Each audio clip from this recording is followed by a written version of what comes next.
घने बादलों में लिपटी हुई उत्तराखंड पहाड़ों की वादियों में एक प्राचीन होटल अपनी चुप्पी में कई रात समेटे बैठा था। यह होटल, जो कभी अंग्रेजों के जमाने में बना था, अब पर्यटकों के लिए एक आकर्षण बन चुका था। नाम था दी रिंक पवेलियन। एक ओर जहां इसकी ऊंची दीवारें और लकड़ी की छतें सुकून देती थीं, वहीं इसकी पुरानी गलियों में एक रहस्यमय सन्नाटा पसरा रहता था। हर शाम जब सूरज पहाड़ों के पीछे छुप जाता, तो होटल की खिड़कियों पर धुंध की परतें चढ़ जातीं और भीतर पसरा सन्नाटा और गहरा हो जाता। सितंबर 2030 की एक ठंडी रात थी।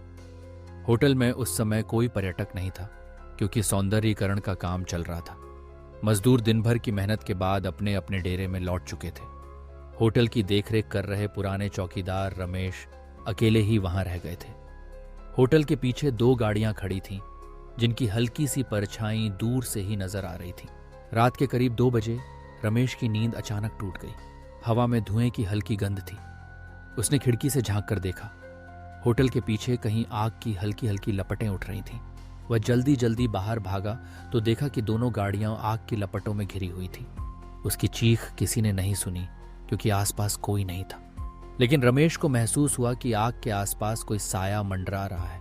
काले धुएं के बीच एक धुंधला सा अक्स, जो कभी गाड़ियों के पास तो कभी होटल की पुरानी दीवारों के पीछे छुप जाता। आग बुझाने की कोशिश में रमेश जब नल की ओर भागा, तो अचानक होटल के पुराने लॉबी से किसी के धीरे धीरे चलने की आवाज आई। उसने पीछे मुड़कर देखा, पर वहां कुछ नहीं था, परंतु उसकी रीढ़ की हड्डी में एक ठंडी लहर दौड़ गई। यह वही जगह थी जहां पुराने किस्सों के मुताबिक एक अंग्रेज महिला की आत्मा भटकती है। कहा जाता है कि अंग्रेजों के जमाने में एक रात होटल में अचानक आग लग गई थी, जिसमें वह महिला जलकर मर गई थी। तब से हर बार जब भी होटल में आग लगती, लोग उसकी परछाई खिड़कियों के बाहर या गलियारों में घूमती देख लेते। रमेश की आंखों के आगे उस रात पूरा होटल जैसे जीवित हो उठा। लकड़ी के फर्श पर किसी के चलने की चरमराहट, दीवारों से टकराती फुसफुसाहटें और दरवाजों की धीमी चरचाहट, सब कुछ जैसे किसी अदृश्य शक्ति के इशारों पर हो रहा था। उसने महसूस किया कि कोई उसके कंधे के पास खड़ा है, लेकिन पीछे मुड़ने की उसकी हिम्मत नहीं हुई।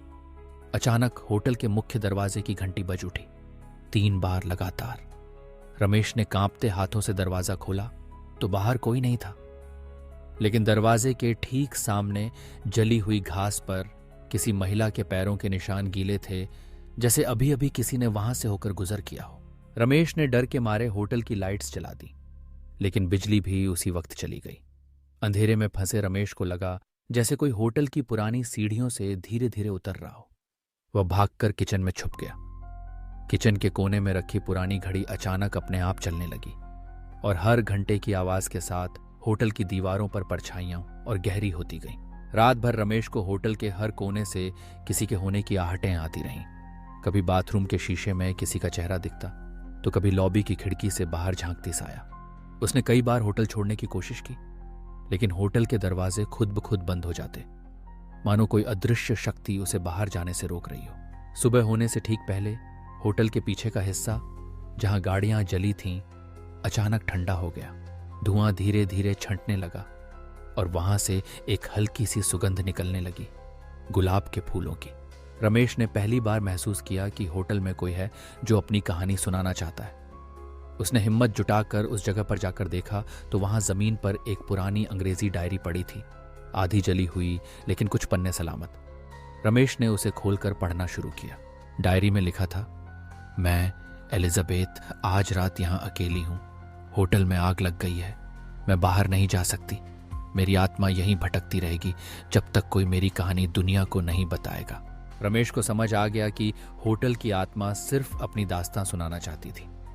अगले दिन जब सौंदर्यीकरण का काम करने वाले मजदूर लौटे, तो रमेश ने उन्हें वह डायरी दिखाई और सारी बातें बताईं।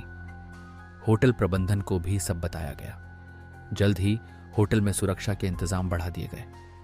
फायर अलार्म, सीसीटीवी कैमरे और आपातकालीन निकासी के रास्ते बनाए गए। पुरानी घटनाओं की जांच शुरू हुई और होटल का इतिहास भी दोबारा खंगाला गया। इस घटना के बाद दी रिंक पवेलियन होटल की भूतिया कहानी इलाके में मशहूर हो गई। पर्यटक आने से पहले अब होटल की सुरक्षा जांची जाती और कर्मचारियों को विशेष प्रशिक्षण दिया जाने लगा कि किसी भी आपात स्थिति में क्या करना है। लेकिन कहते हैं हर रात जब होटल के पीछे की गाड़ियों के पास हल्की सी गुलाब की खुशबू आती है तो लोग समझ जाते हैं कि एलिजाबेथ की आत्मा अब शांत है, क्योंकि उसकी कहानी अब सबको पता चल चुकी है। यह कहानी पहाड़ी होटलों में सुरक्षा और गोपनीयता की अहमियत भी बयां करती है।